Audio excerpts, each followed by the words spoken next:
Hey, welcome. My name is Jay Melone. I am the founder and growth engineer at Profit Ladder. Thanks for joining me today. I'm going to walk you through this free training to teach you how to grow your consulting and coaching profits by 1,810%. Super specific for a really good reason. And I'm going to show you exactly how I got to that number. Most importantly, how you're going to get to that number. Okay, so before we go any further, I just want you to pause for 10 seconds. And I want you to picture your dream business. I hope it's the business that you're building. Maybe it's the business that you're about to build. But just, even if you have to close your eyes for a couple seconds, think about what it looks like. What words would you use to describe it as it becomes your dream business?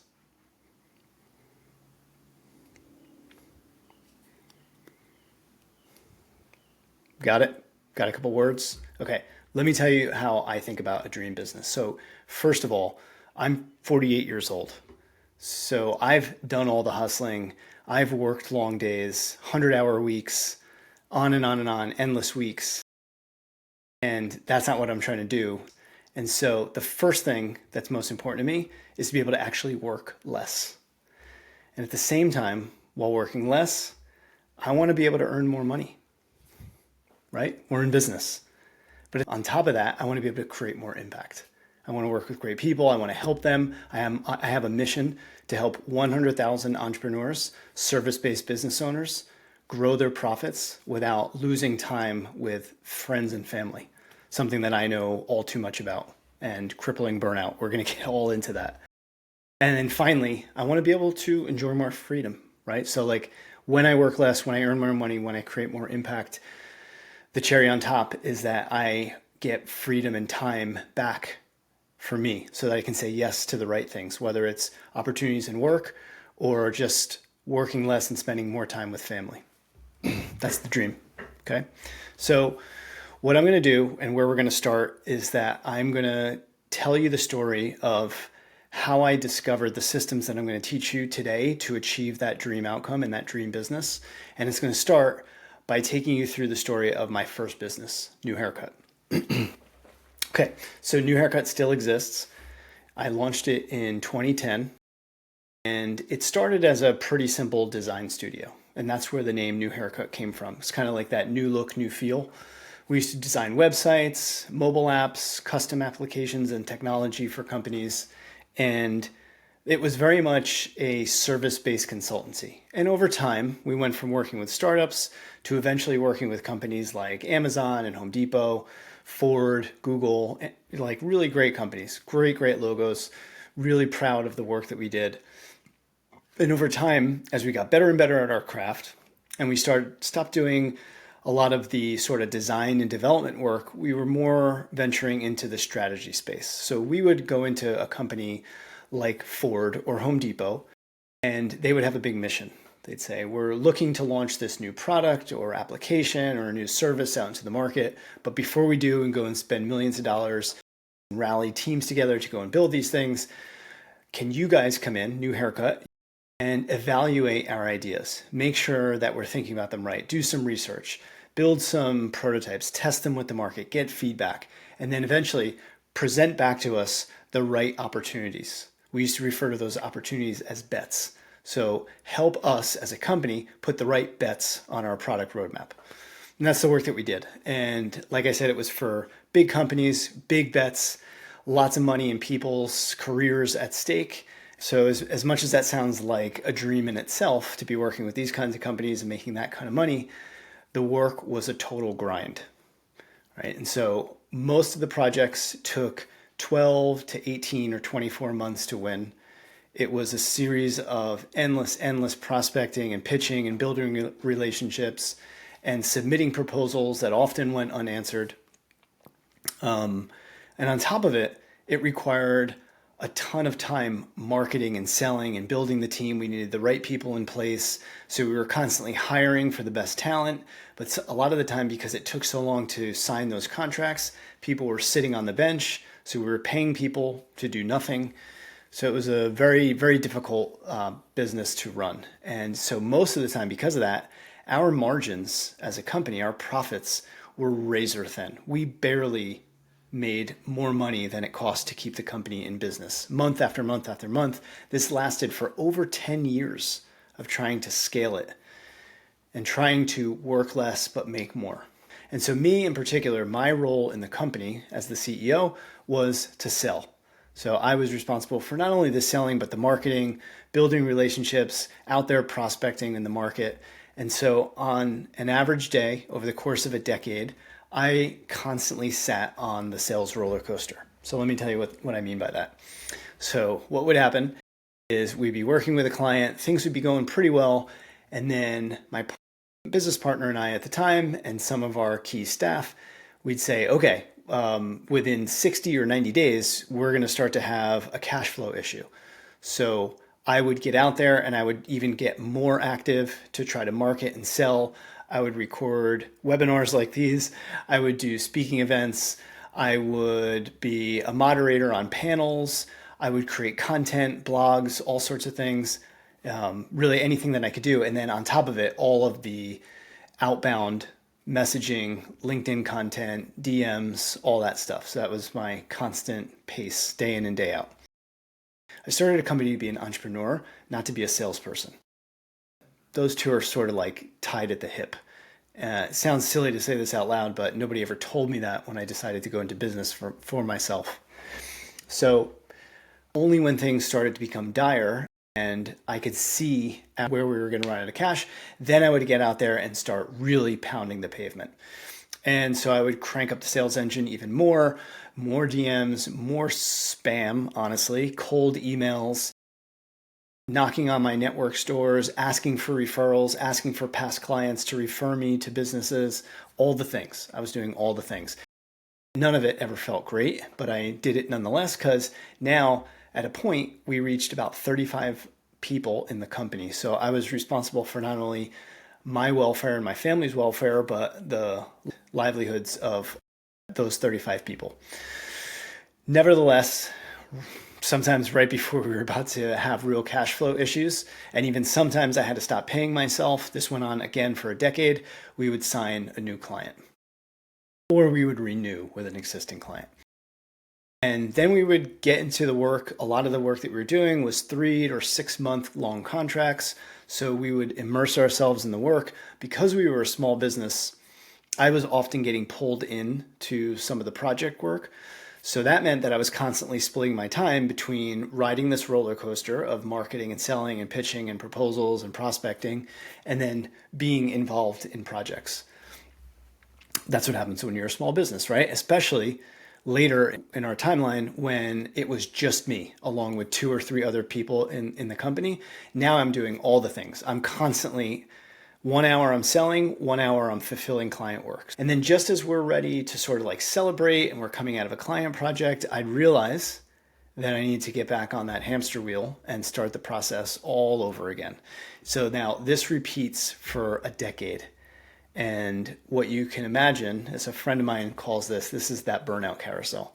So you're selling the work, you're constantly in sales mode, you're constantly thinking about what do I need to do so that we don't run out of money.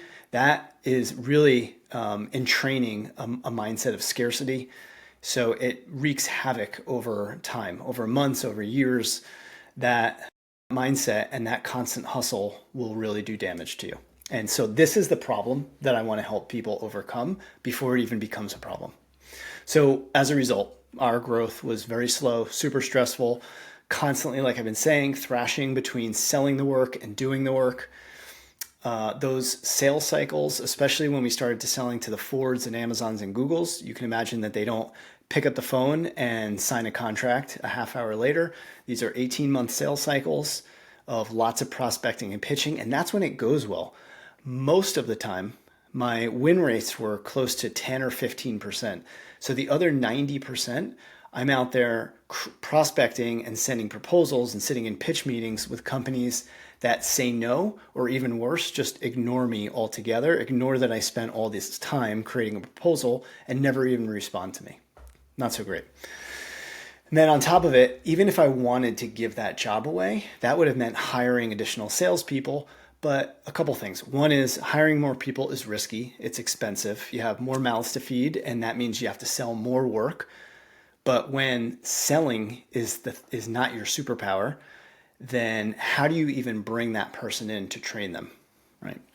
And on top of everything, it felt like as the linchpin, as the CEO of the company, as an entrepreneur, I thrived being the founder. I love being an entrepreneur, but at the same time, it felt like if I stopped all of that hustle, doing all the things, selling and doing the work, marketing, all the things, that everything would come crashing down. That's where that burnout came in. So what I'm going to talk you through now is how I went from active consulting work where you show up and you get paid to do a thing.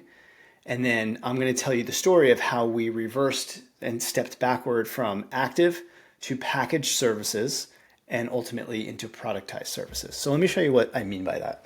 So active services is the stuff that I've been talking about. It's a lot of one-on-one, it's done for you or even done with you work. It's consulting, it's advisory, it's coaching. You show up, you get paid. So it is very much trading time for money. So what it looks like if we were to plot it in terms of outputs versus inputs, there's like a one-to-one relationship. Most of the time you put in is what you get out of it. The tricky part is that a lot of the time we don't account for all of the additional time required to market and sell that work, right? And so the inputs, especially at first, there's more inputs than outputs until you get some traction, you get some referrals, and you build word of mouth, and then you have some marketing to complement it. And then as you start to grow it, it sort of grows very linearly. So the more inputs you put in, the more outputs you get out, but it is a very linear progression. And where you hit a wall is where you have no more time in the day, or you just can't deal with any additional hours of marketing and selling and doing the work. So you cap out. And at that point, you need to hire or you have to figure out something else. And for 10 years, I didn't know what that something else was. That's what we're going to get into today. Okay, so this is sort of like where we start with active and where it can get to. Now, what I'm going to talk you through is how we identified ways to package those consulting and coaching services. And for us, it looked like training, but I've also had experiences where we were doing audits or discovery work, like light, small, packaged, very tightly knit services that we could sell as a bundle and made it very easy for the person to buy that thing. Okay, so let's look at them. My view is that you should start with an active service, then you package it, then you productize it. So when we plot where this begins in terms of packaged services, you don't stop your active services. Those are sort of like your core that brings in most of the money. It's just that they're hard to sell and they take a long time. So you add packaged services on top of it, which means your inputs now need to account for both active and packaged services. So you've raised in terms of your inputs, but you've also increased your outputs. Because when you're selling group training, you're getting multiple people to buy one thing that you deliver, as opposed to selling one consulting or coaching contract to one client and getting paid one time. And so what we have to also remember is that the inputs for packaged services also require marketing and selling. Right? So your inputs are still greater than your outputs. And then on top of it, somebody still has to deliver that work to get paid. But the relationship is a little less linear, like I said, because multiple people are coming to a group training or because it's such a shorter sales cycle to sell these packaged services that you're able to grow your outputs with a little bit more pace. But again, because it requires the marketing and selling, it requires manual fulfillment, you do reach a wall where there's no more inputs that you can give unless you start to hire. Okay. Finally, as you evolve into productized services. So this is where you start building do-it-yourself courses and toolkits and content like ebooks. There's several formats that I'm going to talk you through. And so that you do start with like very low outputs. It's going to take a while, especially because most of these things are free or low ticket. You do have to put a decent amount of work into creating them up front. And when you get started, you're not making a ton of money from them.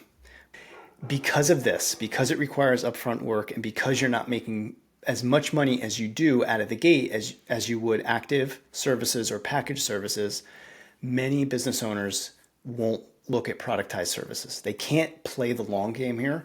They're only interested in making as much cash as they can in the short term, and they don't invest in the long term, but then they eventually burn out. Right? Here's where things get really interesting.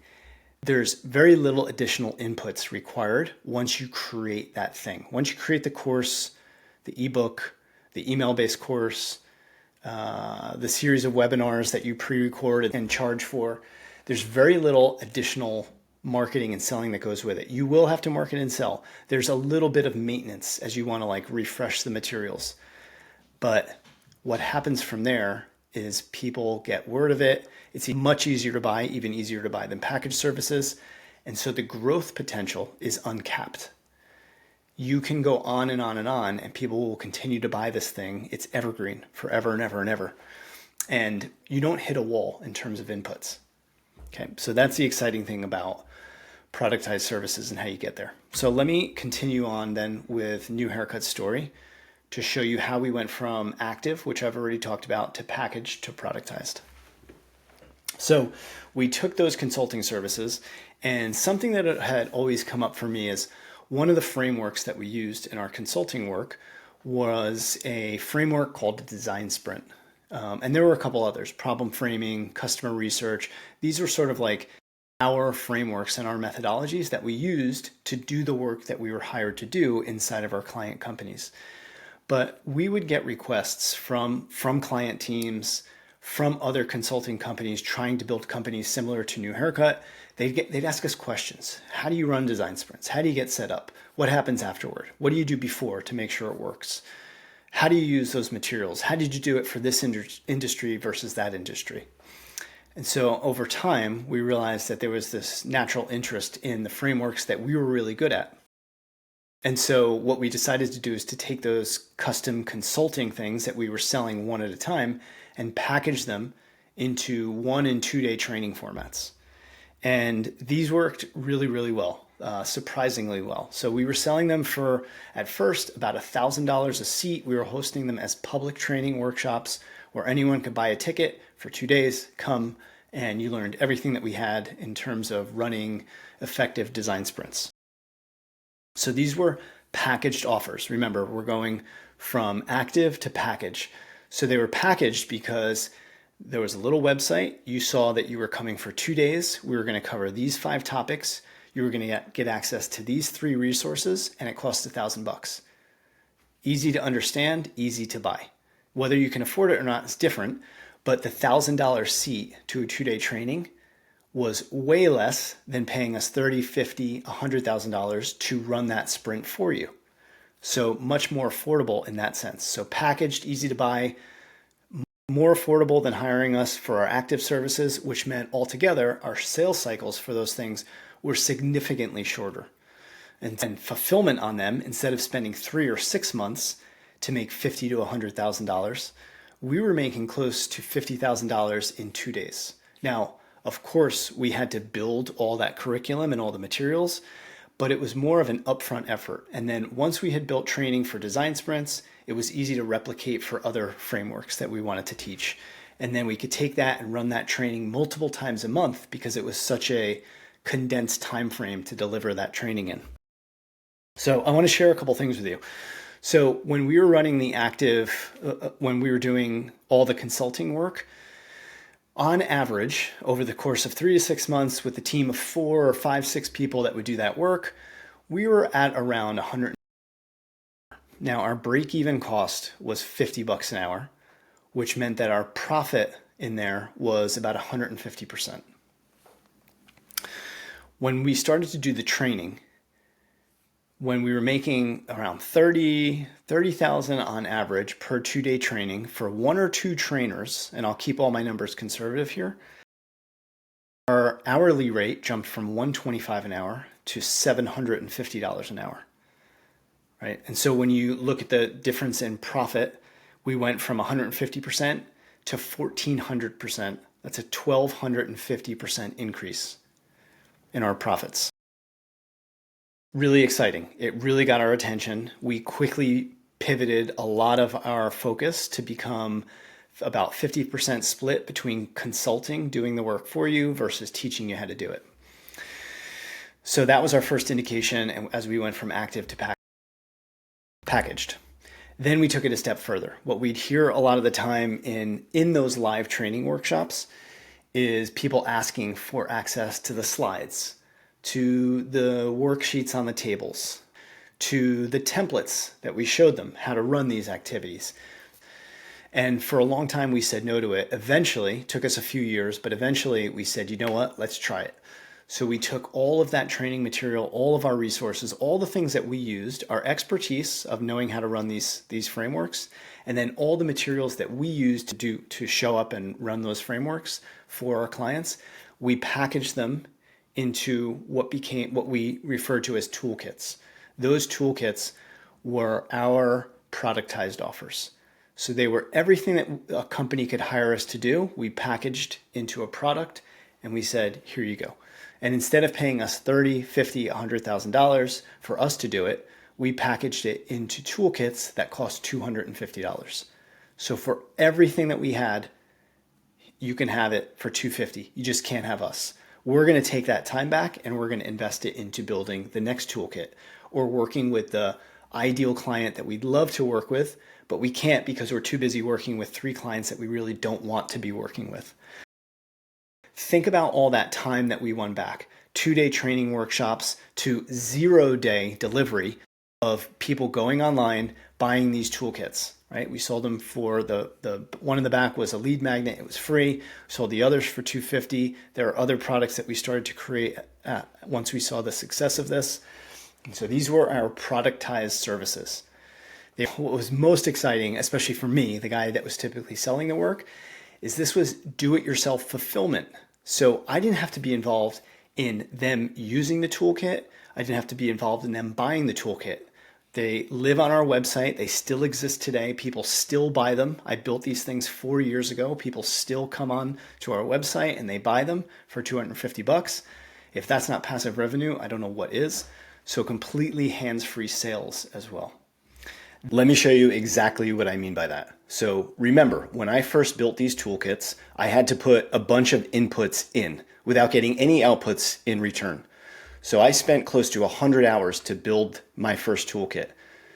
Then I spent a little bit more time to market and sell the thing to let the world know that it existed. I emailed my email list. I put it on socials. Not a ton of effort, but I spent more time to let people know it existed. And then in the next 90 days, this thing started to sell with very little additional inputs. So I spent close to 10 hours over those 90 days to get feedback from my market, to make upgrades and iterate it. And let's look at the numbers behind that. So in those first 90 days, I put an additional 10 hours in. We sold $10,306 worth of toolkits.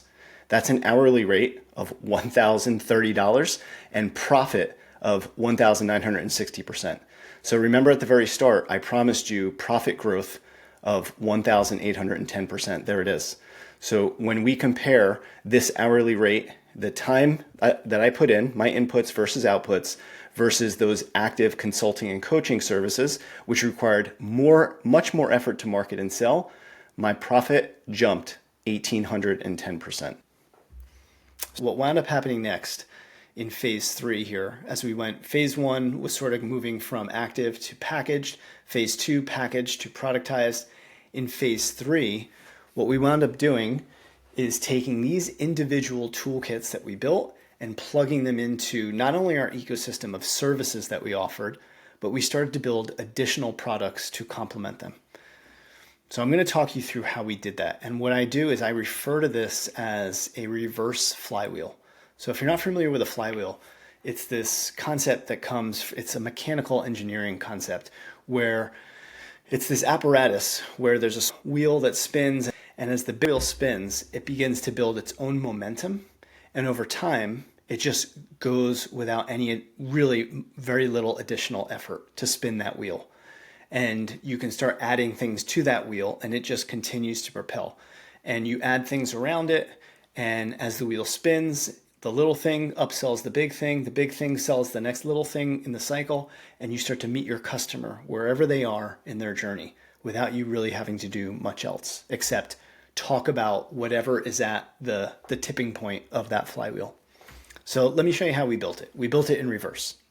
So our original goal was to sell more of our premium services. So the work that I said at the very beginning we were doing for Ford and Amazon and Home Depot, we called that our business opportunity accelerator. We sold it for a minimum of 30,000 up to 150,000. And as I've said a few times now, those were hard to sell, took a long time. So we were trying to make that process faster and easier. And so what we did is we started with the package training. And our goal was, if people are interested in learning how we do the things that we do in our business opportunity accelerator, let's teach them inside of 2-day training formats. Okay, we sold those for $1,000. Ask the same question again. If people are interested in the training, but we want to sell more of that training without adding more work to our plate to deliver more and more training, then we can create these toolkits that give all of the resources inside of our training, and you do it yourself. And we don't have to fulfill that training over and over and over again. And then the same question, how can we get more people to buy more of our toolkits, right? So we kept asking that question. We created assessments and quizzes that evaluated your product discovery. And then based on your score, you'd be recommended the design sprint toolkit, the problem framing toolkit, or the other toolkit. And then from there, the toolkits pointed to training. So someone would use the toolkits and say, this is really great. I want to train my whole team on this thing. I've had success with it. Now I want to train my 20-person team. They would sign up for a training workshop. One person in the training workshop says, this is great. I have a related project, or a friend of mine or a peer of mine in a different organization has a project that this would be great for. I'm definitely going to hire you guys because you're clearly the experts on what you do. And we just kept asking ourselves that question over and over and over again until we sat at the top of the funnel, writing social content, creating blog articles, newsletters, emails, whatever they were, where one thing pointed to the next thing, to the next thing, and always meeting that customer wherever they were in their journey. All it required was a bit of top of the funnel content, which did take some work. Much easier for me to spend time creating LinkedIn content, writing newsletters, than constantly pitching, prospecting, cold emailing, cold DMing, especially for my personality type. So this sales funnel that we built very much became automated. And what I refer to it is a flywheel. We just built it in reverse. So I think about these things as a reverse flywheel. Let me talk you through the results. So over the course of, I built these toolkits in around 2020, and through the end of 2023, when I really stopped tracking them, because if you haven't noticed, in late 2023, which is where this timeline cuts off, about a month later, I launched my new company, Profit Ladder. So between when I created these things at the very start of 2020 to when my focus shifted from New Haircut to a totally different company, Profit Ladder, I sold close to $80,000 worth of direct product sales. So mostly those toolkits that I talked to you about. This was our productized offer revenue, and it's passive. I know that people don't refer to passive as doesn't exist and it's snake oil, but I'm waking up still in 2024 to people buying a toolkit that I created over 4 years ago. I'm sorry, that's passive revenue. So that should be the big thing, the big news. To my surprise, it paled in comparison to the actual flywheel that was created. So not only did I sell $80,000 and have passive revenue, but you can't run a company on $80,000 over 3 years, of course, right? It was nice to make that money passively, but the biggest delight, what happened was those toolkits, people would use them. My key client that was an executive in an enterprise company was not buying and using a toolkit, but they would get word of them from their sort of second and third in command, or those people would find out about them through my social posts. They'd use them. They'd have great success with them. Then they'd tell their boss or their boss's boss, hey, for this next big project, we have to use New Haircut. I used their toolkit for this project. It was great. These guys are pros. I trust them. Once they would call me into a sales meeting to discuss their big project for our business opportunity accelerator, they were 80% sold. My job as a salesperson became exponentially easier. the big result, the number is that over those 3 years with me doing zero advertising and bare bones marketing and selling, most of the marketing and selling came from that automated flywheel and resulted in nearly $900,000 in premium service sales. And so this was that lightning bolt moment for me that said, I want to take what I've learned and done for New Haircut and help other service-based business owners build these same automated systems for themselves. So by productizing my services, let's just kind of review. My leads were 80% sold by the time I got into sales calls with them. I started to generate passive revenue streams, which was lovely. I systematized and automated my growth. Remember, we talked about dream businesses. And because of that, because I was able to earn more money, create more impact by working with the right clients, I did win back my time and my freedom. So that's what I'm trying to do for you and for other service-based business owners. Here's the thing. There's a lot of stuff that gets in our way, and I'll be the first to admit that when I first had the idea to start packaging and productizing, it took me 3 years to go from initial idea to putting the wheels in motion and launching my first productized offer. So what happened for me was that I was constantly overwhelmed. Remember that sales roller coaster I was on? I was constantly putting out fires, selling the work, doing the work, overwhelmed, way too overwhelmed to think about investing in a thing that I could sell for a couple $100. Instead, I could go sell this premium service for $50,000 or $100,000.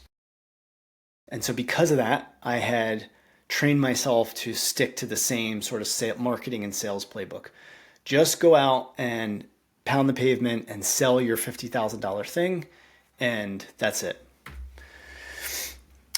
And even when I started to think about what I could productize, I was all over the place. First of all, I had no idea how it worked. The first time I productized and built those toolkits, I had to learn everything from scratch. So that's a lot of friction. But then on top of it, I wasn't sure what I should turn into a product. I didn't know how to think through the services I offered. And I didn't know what I could turn into a product that someone would use without me being there. And then on top of it, remember these were $250 purchases. So I imagined that the ROI was just not going to be there. There's no way we were going to be able to make enough money because I was only thinking about the direct sales of those products. It was a total blind spot to see that these toolkits could upsell up to $900,000 of our premium services. So for the rest of this, what I want to do is I want to talk you through the 5 steps that I honestly, what I wound up taking are 5 big steps over the course of 3 years. So this took me a long time to piece together and simplify it into 5 steps. But anyone that wants to package and productize their existing consulting and coaching services, it really boils down to these 5 things. So let's go through them top level, and then I'm going to drill into each one. So first, you're going to identify your most productizable service because there's probably more than one thing that you can focus on. You're going to then take that and you're going to figure out what that product's job to be done is, and we'll define what that means. You're going to choose a product format for it. You're going to outline the content, and then you're going to launch it. And you're going to do it very simply. You're not going to make this overcomplicated, at least not on the first go around. So let's break down each of these. So number 1, identify your most productizable service. So first thing, very simply, pen and paper, write down the stuff that you do already, the work that you do today. If you don't have a company today and you're still employed, think about the jobs that you have in your business, that you are the person that people come to do that job. If you are a business owner, think about the services that you're already doing today, the stuff that you do well, that comes naturally, the things that you have to do over and over and over again, that automating and systematizing would feel natural. The things that you get asked a lot about, either by peers, clients, competitors out in the market. Then the secret one is stuff that you're training others to do. So this one is the closest and the easiest to productize because to do a thing requires a certain level of knowledge, certain level of expertise, let's call it. To be able to teach somebody something, whether you have that knowledge today or not, you have to build up enough knowledge to be able to not only do that work, but to help some other human being do it without facing all the pitfalls and objections that you had to go through to go from not knowing what you're doing to becoming a master of that thing. Now, you don't need 10,000 hours, but you're also not going to create a piece of shit course that promises the world and overhypes and overcharges, and the person feels completely deflated, like you left them in a lurch. That's not what we're doing here. So the secret thing to look out for is if you're already training people on a certain framework or experience you've had or methodology that you use, that's a key one to pay attention to. And then once you have that, you're just going to basically prioritize them. You should have a small list here. Some people that I work with have 2 or 3, others have 20 different things. And then the idea is that you can only pick one. You're going to take one of those, and that's going to become the service that you productize. And the way that you do that is you just lay them out in a line and start to prioritize them based on a few things. One is, do you have a sense of the demand in the market? So something that you do well but nobody cares about, maybe that's not one to focus on. But something that you do well, it happens repeatedly, you get a lot of questions about, that's starting to show that there's demand. Then think about it from your expertise. Have you done it once? Probably not a great thing. Have you done it for yourself but not for somebody else? Also probably not great. But if you've been paid to do it for 5, 10, 100 other people, then that's something to pay attention to. And then just in terms of general effort. So what I recommend, if this is the first time you're productizing, choose a format, which we'll talk about in a second. Choose a format and a product that will come naturally and take the minimal amount of work. Not to create a shitty low value product, but not something that's going to take you 6 to 12 months to build. Something you could build in 2 to 4 weeks. The toolkits that I created the first time I created the first one, they took me 6 weeks or so of stealing hours here and there. So it took me a bunch of hours, but it didn't take me a year to build. And if it did, I probably wouldn't have done it. Okay, once you have your productized offer, you're going to figure out that product's job to be done. So this comes out of the product strategy world. And the very simple way to think about this is think about what job that your customer would hire that product to do for them. So what problem are they facing that if they hired your product, it would fix for them?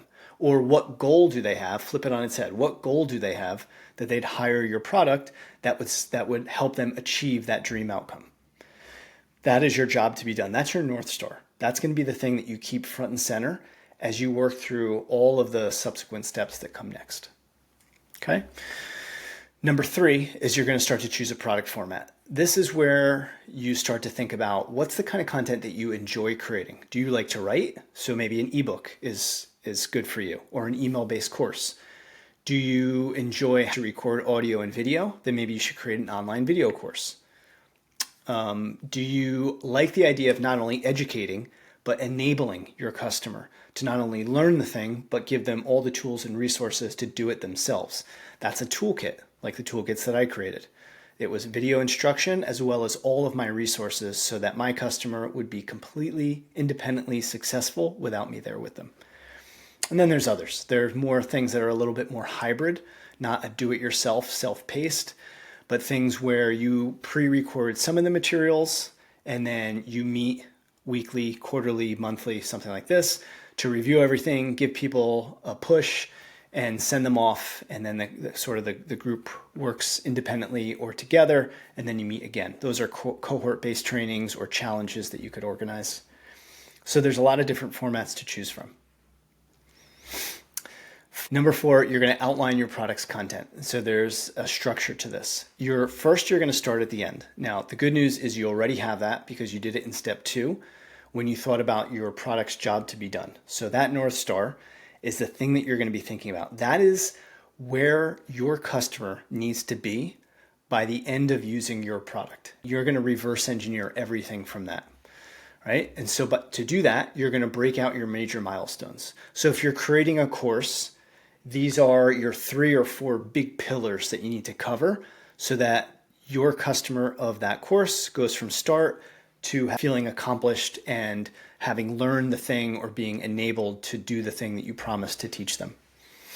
So those are your major milestones. And then you chunk things out from there. Within each major milestone, there are small chunks in there. So when we think about milestones, it's like your toolkit modules or sections of your ebook. And when you think about chunking, the smaller sections within the milestones, those are like the lessons within your toolkit module or the chapters within your ebook sections. So we're just chunking further and further. Most courses have between 3 and 5 modules, and within each module, there's anywhere from 3 to 5 lessons or chapters. And then once you've been able to chunk things out, we'll take the next step. So this is what it looks like. You've got your start at the end, your job's to be done. That's your North Star. That's where you got to get the person from start to finish. You've got your 3 major milestones or so. And then for each milestone, you've got chunk 1, 2, 3, chunk 1, 2, 3, 4, 5, etc. Now you have sort of an outline. And once you have an outline, it's much easier to see all the content that you're going to need to have. So when we talk about earmarking your content, from milestone 1, chunk 1, you need to record 2 videos, create a template, and write a script for the person to get through. For chunk 2, you have to write a manual. For chunk 3, you need to give them a guide and another template. For chunks 4, 5, and 6, it's just video-based content, right? And so this is the way that you're able to plan it, because now you have your entire outline for your product. Okay, and then to execute that simple launch plan, simple is a really, really important word here, because you can really overcomplicate it. And I've been doing this for clients, and even I can get carried away with things and overwhelm myself. So we're going to keep these simple. Just a few bullets here. First, you're going to create a landing page for your product where people go to find out about it. Before it exists, there's just going to be a form on there that is a wait list so that people can sign up to be notified when it does launch. You're going to do a little bit of validation. So you're going to take your ideas that you have and you're going to put them in front of your ideal customers and get feedback on those. Not only the problem that they're solving, but the offer and the format of how you're proposing to build it. And you're going to do a couple rounds of just testing to make sure you're headed down the right path. You're going to build your product. So while you're building it, you might do a little bit more validation, because as things become from abstract to concrete, you can put actual ideas in front of those customers and get reactions. And then you're going to launch it. You're going to put it out into the world. In a future version or a future product, you can do multiple launches of this product. You can get fancy with it. You can build big launch campaigns on social and newsletters. But if all that you do is put it live and tell your network about it from a couple emails and maybe a couple social posts, that's great. What I'm not promising is that this product is going to make you $1 million overnight, but it will teach you so much about what it means to productize. You will equip yourself with so much knowledge, and you will begin the process. And what I do promise you is that this offer will actually build your audience much faster, much easier than you've ever been able to do before, because now you have a reason to reach out. You have a thing that you can offer to marquee clients that you want to do business with. Hey, I created this toolkit. I sell it for $200. I'd like you to have it for free. I think it will help you with XYZ.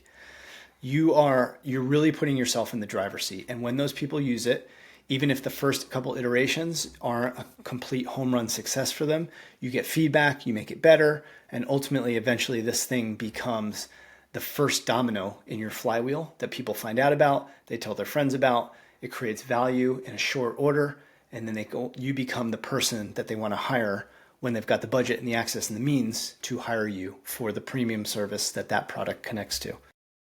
So what I'm going to leave you with is a couple ideas. The old way of building a consulting and coaching business is to think about it in terms of, I put in some time and I get paid for it. And then I hire another person and the two of us put in some time and we get paid for it. And we get paid when I sell this thing, we get paid for that thing, right? So I'm prospecting, I'm repeatedly selling that thing, and eventually one person buys it, I do that work and I get paid for it. For me, that was a recipe for hustle and burnout. What I want you to think about instead is building your business with automated and exponential scale at your disposal. And the way that you're going to do that is you're going to package and you're going to productize. And you're going to do that once, and that thing is going to sell many times. Then you're going to build the next product. It's going to point to the other product. And those two things are going to sell multiple times. And then on top of it, they're going to market and sell your core premium services. So while you're fulfilling the work, those products are out there marketing and selling for the next client that hires you. This is what leads to profits. This is what has unlocked freedom for me. This is what I want for you. It's a way to automate your marketing and your profits. And for me, that channel, that growth lever is productized services. I'm going to wrap up in a second with just a little of what might be happening in your head as we wrap up today. The things that are telling you that you can't do it or it's not a good fit, because I faced all the same stuff. So a lot of people that I talk with, including myself, thinks, what if these toolkits cheapen my brand? This course that I sell for $200 when I'm trying to sell this $200,000 service, but that's not going to happen because you're not going to put them on the same playing field. And no one that buys a $200 course sees them in the same line of sight as they do your $200,000 key offer that includes lots of your time one-on-one. They only cheapen your brand if you believe that they do. My clients need me to be there with them, right? So you are the hero. You make everything happen. Without you in the room, nobody can do anything, right? It's a little vain. There's plenty of smart people. You just have to educate and enable them, and then they can do bits and pieces of the body of work that you do. What you're not promising is that your toolkit will give your customer 25 years of your experience all in a weekend. You're just taking a chunk out of it and you're making it accessible to them. Fast, simple, and easy. Why would anyone pay me for this, right? So like, I'm a consultant. I don't build these things. I'm not a marketer. I don't build online things. And yet here I am a few years later and they built a business around it. It's very possible. I am not a trained marketer. Everything I know about marketing and sales is all self-taught. I need to build an audience first. This is actually the biggest lie of them all. You build the offer and the offer builds your audience, not the other way around. Your offer will be the biggest growth lever of your audience development than anything else. Finally, I tried and it didn't work. So welcome to the real world. Anytime you create anything, whether it's a service, a product, you write a book, you create a piece of software, how often do you create that thing and you're off to the races the next day? Same thing with these productized offers. You have to create it, you have to iterate it, you have to make it better, you're gonna test it, you're gonna research it, and it's gonna become very autonomous. It's gonna sell itself. It's gonna be a low ticket thing that is very easy for someone to look at, evaluate, and decide, why not? I'm gonna give it a shot. And when you make it super valuable, you're gonna be the person that they come back to buy the next product or your ultimate premium service.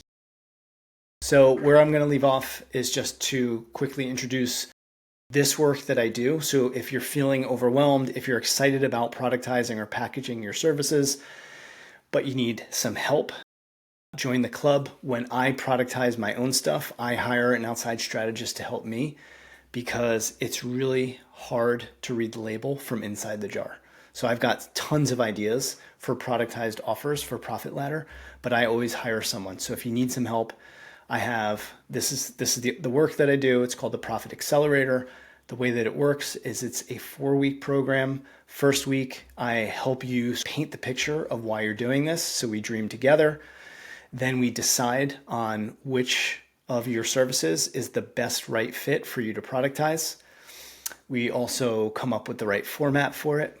Then we shape it and define it. So who the customer is, what the unique value proposition is, the market size, and ultimately how we're gonna go to market and get this thing in people's hands. And then I go and I build you a very customized 90-day launch plan to go from start to finish. Everything that you need to know to take this service and get it out to market and in your customers' hands. That customized launch plan has things like how to create your sales page, very detailed and very tailored and customized for you, how to validate your offer, how to pre-sell to your wait list, how to build that offer, the tools, the frameworks that you can use, the platforms that you can use, the steps that you should take, how to develop a lead magnet for it. So if you're selling a $200 thing, I'll give you ideas and steps to build a free lead magnet to get people to that $200 thing, and then how to launch your offer. launch sequences, marketing promotions, and ultimately how to promote it and get it into your customers' hands. So to wrap up, what you get is one-on-one strategy work with me, a productized offer that scales your business, detailed customized launch plan, and then I give you a bunch of support from there so that you can build and launch it. I've got a lot of partners that you can work with that offer me discounts, and I just pass those right on to you. So if that's something that you're interested in, you can scan this QR code. I will also drop a link to the Profit Accelerator. You can actually get started for free, and we'll meet together where I will actually help you. We'll take the first steps and I will do it all for free. We'll clarify parts of your offer. We will look at opportunities to scale those into scalable productized services. And then I will set you up for what you can do next, whether you decide to hire me to help you do it together or you do it on your own. So if you want to get started with that session for free, you can scan this QR code or use the link. I hope that you found this helpful, and I will see you if you want to come to a live training event. I do these about once a month or so you can join and ask questions live. I'd love to hear from you. Otherwise, drop me an email with any questions or ideas you have about this thing. All right, take care.